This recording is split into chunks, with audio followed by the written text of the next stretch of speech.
Hello again, Mach Studio fans, and welcome back to the B-2 tutorial series.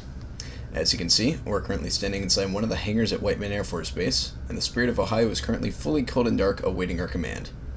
In this video, we'll be starting out the B-2, taxiing and taking off, before coming around to land and properly shutting down the aircraft. This tutorial should help you master all the aspects of the B-2 and allow you to operate the stealth bomber expertly. We've got a lot to cover, so let's get right into it. Alright, so as you can see, we have the cockpit completely cold and dark. I've gone in and made a couple modifications. I've turned on the external power and I opened the crew entry hatch, and then I went into the EFB and turned on the weapons as well. But other than that, everything is completely stock as you would spawn in your own game. Alright, before we power on the aircraft, we're going to do a little bit of a pre-flight checklist. We're going to work our way from the left side over to the center pedestal and then up to the overhead in the end, and then move on to starting up and powering up. Alright, first thing we're going to do is check all three battery switches are off: flight control battery, utility battery, and the DC battery bus. All four generator switches should be set on. The nuclear consent switches should all be guarded. Room before flight tag can be left alone for now. We're going to turn on the anti-skid here on this panel. Verify parking brake is set, which you can see because the pedals are depressed down here. And the taxi light and landing light should all be off. Landing gear handle should be down. Engine auxiliary doors should be closed. Interior lights as you want. Throttle should be idle, and alternate throttle switches should all be normal positions. C can be disarmed for now. Bleed air switches should all be off. Ejection sequence should be set to auto. Oxygen should be normal. Cabin pack should be off. Equipment pack should be auto. Pitot heat off.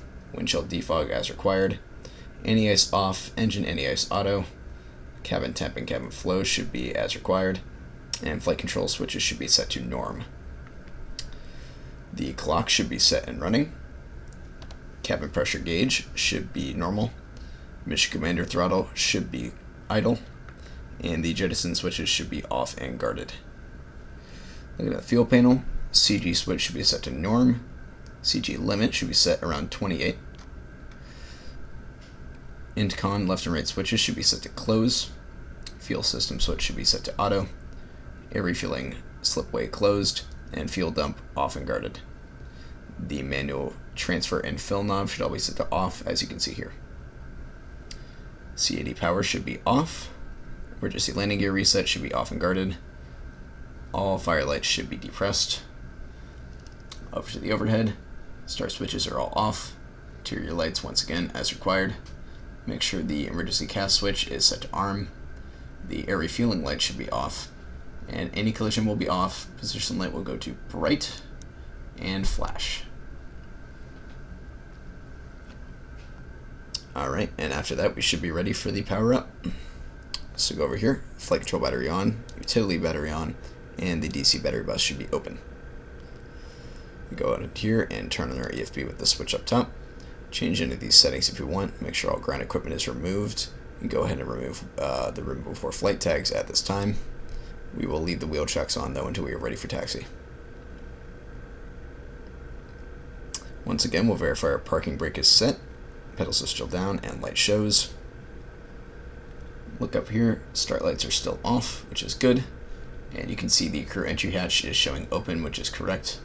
And you can also adjust your interior lights again now that you have power to the aircraft. Alright, for starting the APUs, normally you contact ground crew and make sure they are ready for you, but we don't have to do that in the game, so we'll just go ahead and go. So up to the overhead once more, left APU, we'll press the starter button. You should see pressure low, and then hear the left APU ignite over your left shoulder. Caution, caution. Your avionics should come to life once you get power from the APU.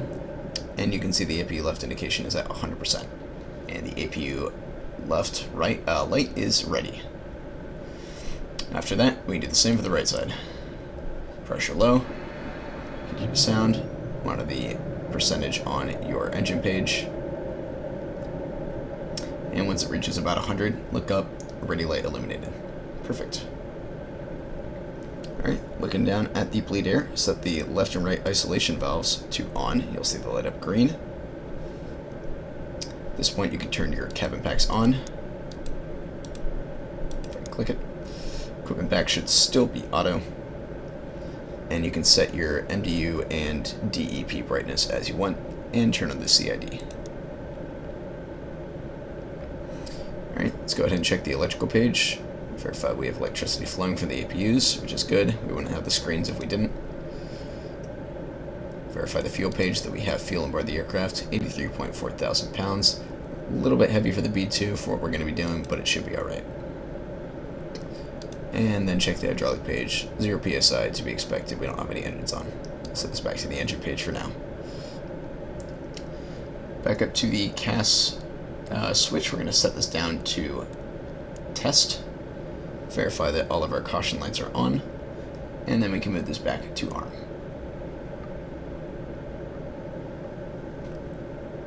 At this time, you go ahead and program the DEP with anything you need.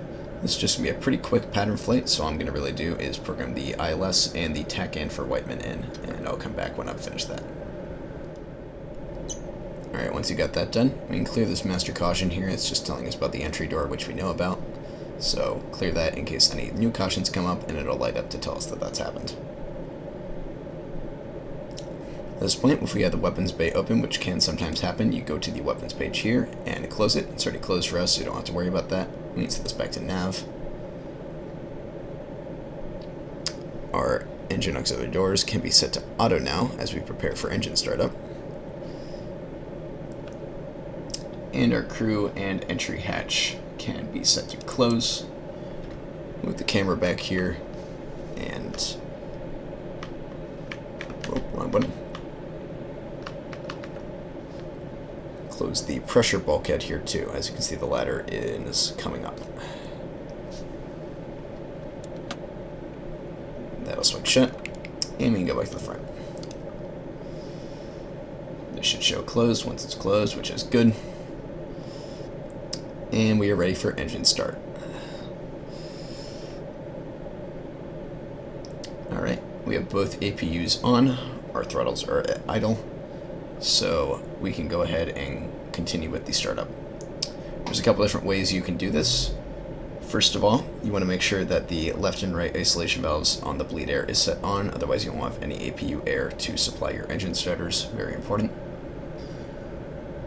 The method that we'll be using today is to motor all 4 engines at once, monitor engine parameters, and wait for N2 to reach 20% RPM. At that point, we will press all 4 engine starters to introduce fuel. The alternate way is to press this auto start button, which will turn on the bleed air, turn on the motors, and turn on the engine starts all at once and do everything for you. The auto switch is something that the real B2 does have, though it's modeled a little bit differently in real life compared to how we have it in game. But for the sake of this long tutorial, we're going to go ahead and do the longer method with the motoring and the starting individually. Alright, let's go ahead and press motor 1 through 4. 1, 2, 3, 4. They should all show motor in green. And we can monitor both the engine page and the CID to wait for 20% N2. Alright, D, we're about there. Engine starters 1 through 4. They should show fail for just a second, but as they start to introduce fuel, you'll see them to go to ATS-CV, which is good.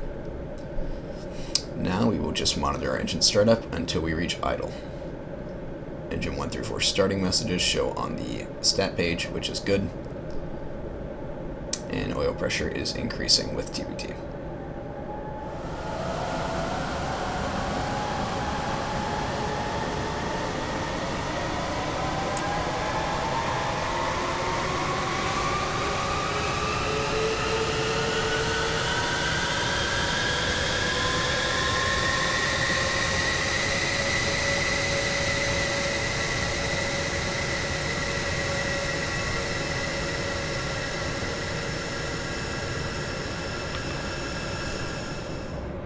Alright, our engines are now all at idle. Everything's looking normal, as we would expect. We're going to open the engine 1 through 4 bleed air valves and shut off the isolation left and right valves. Now, once it's been 30 seconds since the last engine has reached idle, we can go up and stop both APUs with these stop buttons up here.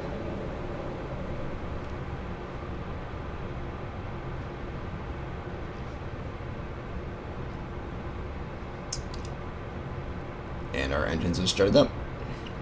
Alright, before we taxi, let's go for the before taxi checklist. Verify the weapons bay is closed. You'd have a weapons bay open caution on the stat page if it wasn't. Verify your fuel quantity is, as you'd expect, 83.3 thousand pounds now, that we burned a little bit on startup. Verify that your DEP is programmed, which is set for us. We don't have much to do there. Verify brake accumulator pressure, a little bit above 3,000, which is perfect. Verify any initial autopilot settings also, if you're planning on using autopilot, which you'll find in the RNAV page here. We're not going to be doing that, though. It's a pretty short flight. Going to set our barometer. You can use this knob under here to set it, or you can simply press the B key on your keyboard, which is what I'm going to do. A little bit below 900 feet, about 875, which is what you want for Whiteman. Perfect. Any ice as required. It's a pretty warm day with the weather preset I'm using, so we don't need to worry about that. Flight control switches are still norm.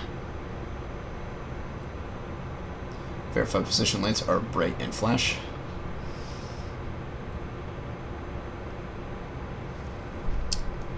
And we can remove the wheel chocks and turn on the taxi lights.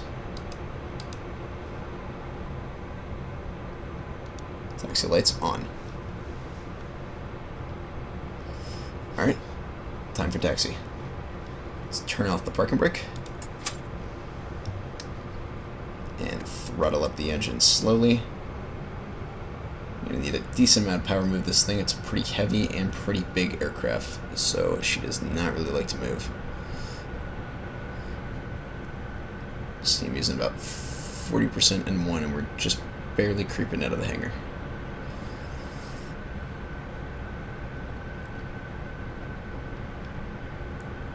So we plan on using runway 01. We're going to go off to the left here once we get into this little bay, though.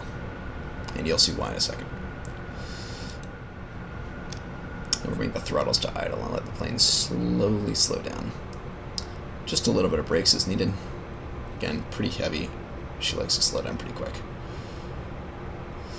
Alright, stopped. We'll set the parking brake again. Now that we are clear of the hangar, we can run our FCS bit. So verify parking brake is set. We go down to the FCS maintenance switch here, lift the guard, and press the click button here. Caution, caution. We get a caution, and you see the FC bit on the thing. You can see on your stat page that the flight controls are moving. And if you were to look outside at this point, you would see them moving as well. This test runs through pretty quick. As you can see, it's already done, so we will re-guard the switch. Verify no unusual caution messages on the stat page, and we can continue our taxi. In taxiing the B-2, you don't want to be more than 10 knots ground speed when doing any turns, and no more than 15 knots ground speed at all. They're pretty strict with limits on this thing, and they don't like it going faster than it should.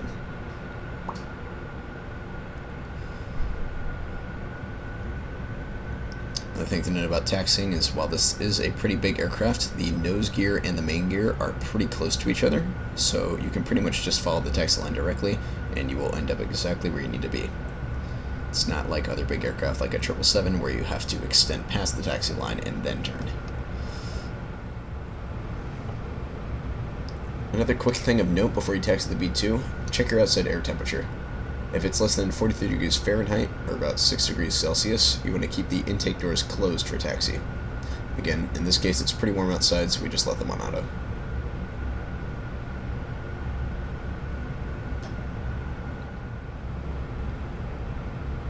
Very minimal use of the brakes on taxi is needed. As you can see, I didn't use the brakes at all for that slowdown. I just raised the throttle close to idle and let the speed drop down before pushing back up again to maintain about 10 knots.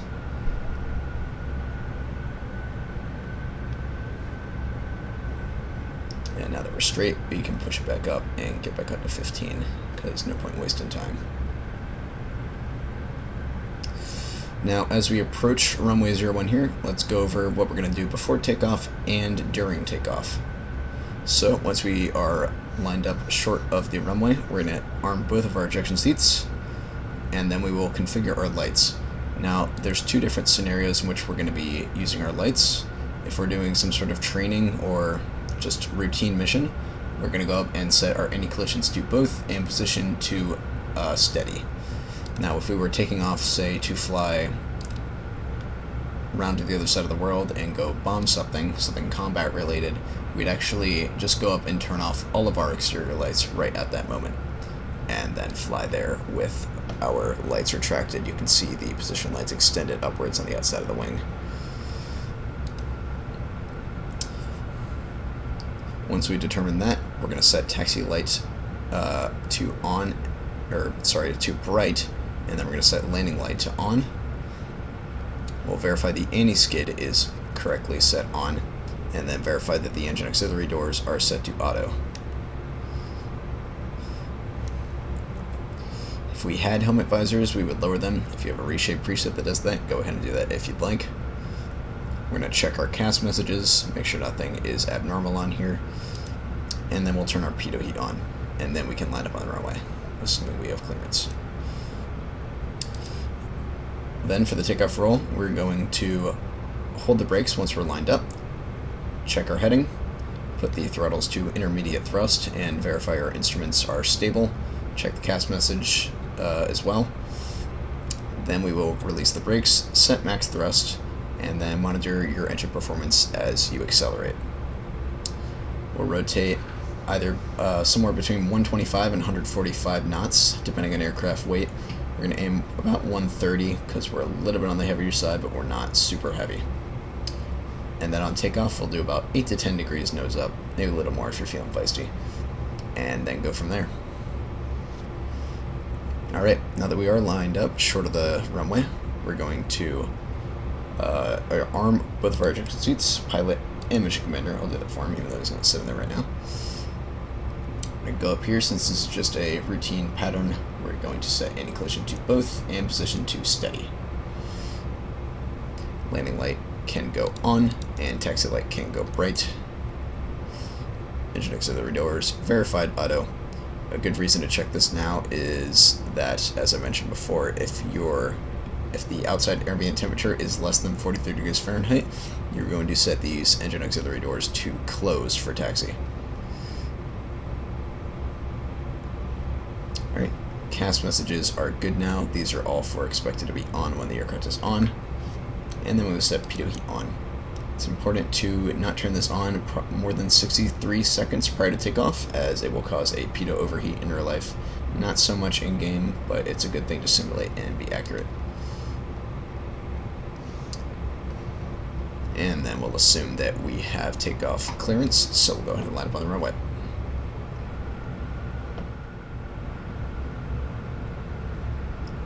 Alright, just follow this taxi lane on. Set the throttle to idle. And then we come to a stop as we turn.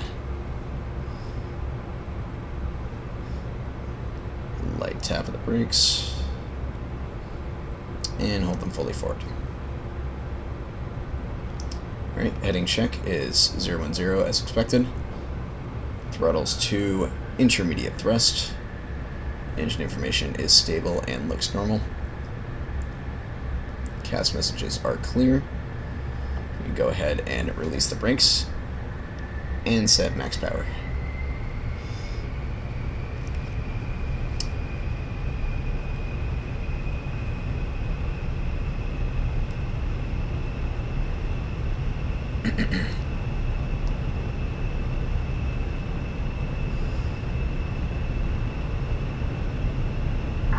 Caution. If it's a bit of a warm day, you're going to get these 4 engine TBT messages as normal. It will go away when you reduce your climb thrust, just leave it be. 130 knots, we'll slowly rotate up to 10 degrees nose high. And positive rate, gear up. Go ahead and set taxi light off and landing light off.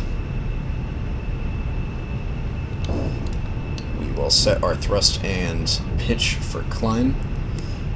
On a routine mission, if you're climbing up high, what you do is accelerate to 280 knots and then follow that at your climb thrust up to Mach 0.77 and then follow that up to your cruise altitude.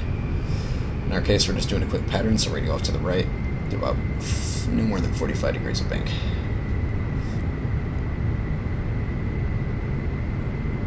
accelerate slowly up to 250 knots, and we'll get about 2,300 feet, which is 1,500 above the ground. We're going to give ourselves a pretty long downwind here, just so we can go over everything, but it's still going to come up pretty quick on us, so I'm going to try to be quick here. So I'll try to pay attention. Alright. On the downwind leg and for approach, what you want to do is set the speed brakes on the B2 to about 50%, so this second line right there, as you see me have lined it to on the stat page there. I have to add a bit more throttle, as this is going to make what the B2 slow down, but what this does is provides extra lateral stability for the aircraft because there is no vertical tail when you're at such a low speed setting like you are on landing. So what we're going to do is ignore that caution for now. It's because I'm getting too slow for my bridges. It should go away once we speed back up above 200. Perfect. Alright, so what we're going to do is target about 4 to 5 degrees of AOA on our approach. Should be about 150 to 175 knots, again, depending on aircraft weight. We're going to fly this thing via AOA, just like all military aircraft. And then our final approach AOA is going to be about 5 to 6, aim for 6 right at the touchdown point, if possible. And that's going to put you to about 135 to 150 knots of airspeed.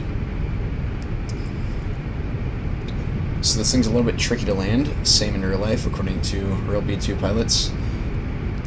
It's pretty floaty, it's got really high ground effect due to it being just one giant wing, so you really have to set the throttles to idle and do a very minimal flare to avoid ballooning the aircraft halfway down the runway before you touch down. So what we're going to do is, as we approach the threshold, we're going to set the throttles to idle, and as we cross over the numbers, do a very, very small amount of flaring. You'll kind of find that the aircraft sort of flares itself, and it makes it pretty easy for you. I know it's a direct contradiction of me just saying this thing was hard to land, but you'll see. The main difficulty with flying the B-2 into landing is just maintaining that approach AOA.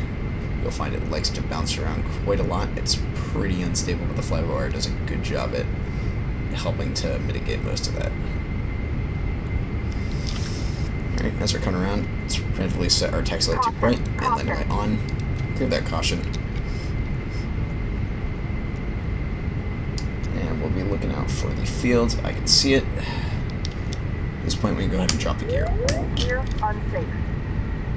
And let that AOA start to climb to 4 to 5. We'll continue the turn to final.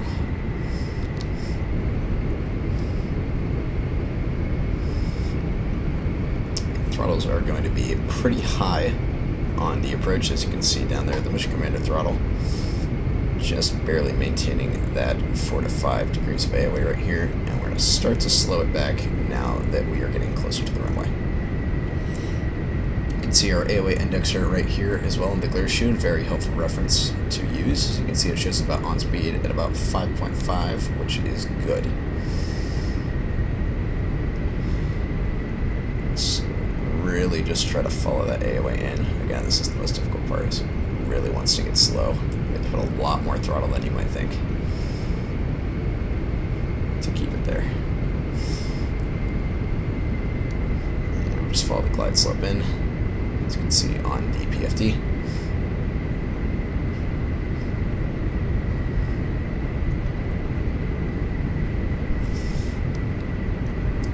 In terms of landing, we are pretty heavy, so we're right at the top of that airspeed window, but still on AOA and on speed, so it's alright.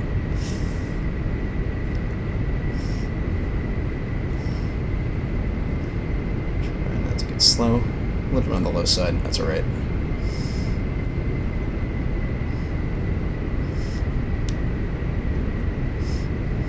And at this point, we will pull the throttle to idle. Bring it in. Cross that over the numbers. Very minimal flare. As you can see, vertical velocity is dropping right down. 287 feet per minute is pretty good. And let the nose come down. Pull this forward. Speed brakes will come all the way out. And a bit of the wheel brakes to slow it down before you reach the end of the runway. Alright, we'll aim to clear here at taxiway Bravo. A little bit more brake just to slow it down to our 10 knot turning speed.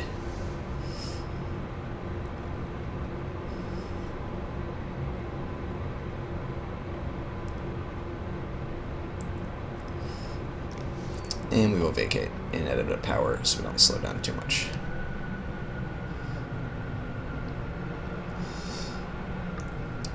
It's a very satisfying plane to land because once you get that flare just right and get a nice touchdown, it is very gratifying.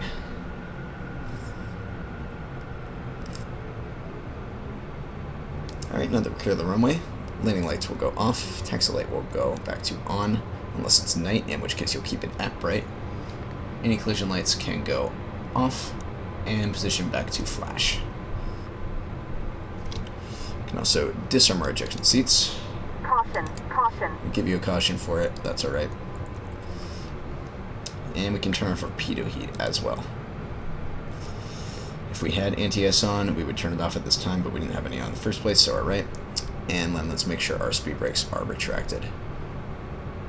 Good. One thing you might have noticed is that at all times, the drag rudder or speed brakes, as we're using them as, are going to be a little bit open at all times. That is just because they need to be partially deflected into the airstream just to make them a bit more reactive if they have to be used. Again, a very important piece of flight control on this thing, so they need to be ready for use at all times.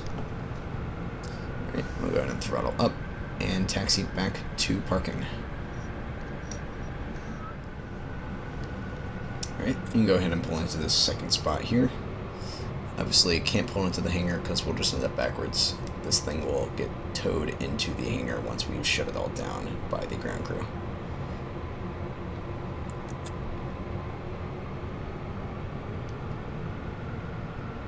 Again, keeping that power in, even at the turn. Make sure we don't end up stalling this thing, essentially. Just getting in people's way.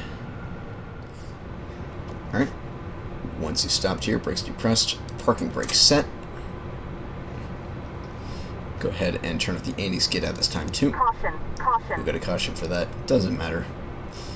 Taxi light can come off. Wheel chocks will be set by the ground crew. In this case, that's us using our EFB. Perfect. The engine auxiliary doors can go to close. Weapons bay will be open, which is in the DEP weapons page. Open. As you can see, weapons bay open caution on the stat page.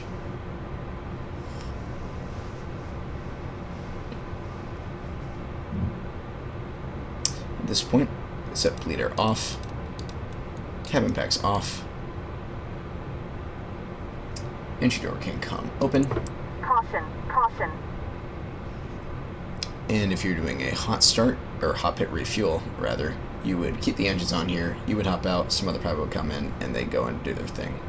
In our case, we're not doing that, so verify throttles are idle, and we can go up and press all 4 engine stops. 1, 2, 3, and 4.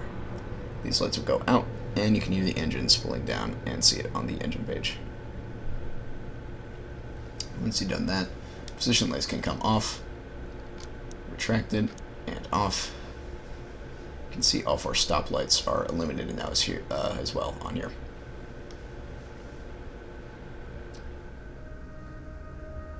And if you ignore that happening, Caution, caution. your avionics will come off once you lose your power. So unless you were to have set the APUs on beforehand, which is not really typical. At this point, you would set your removal for flight tags and any ground equipment if you want, such as the GPU. Removal for flight tags. There we go. You gotta wait a second sometimes after the engine's spooled down, because you have a little bit of M1 percentage, it's going to inhibit those being added. So you don't want to take off with them on. And then we can turn off the EFB and turn off all 3 battery switches. Right.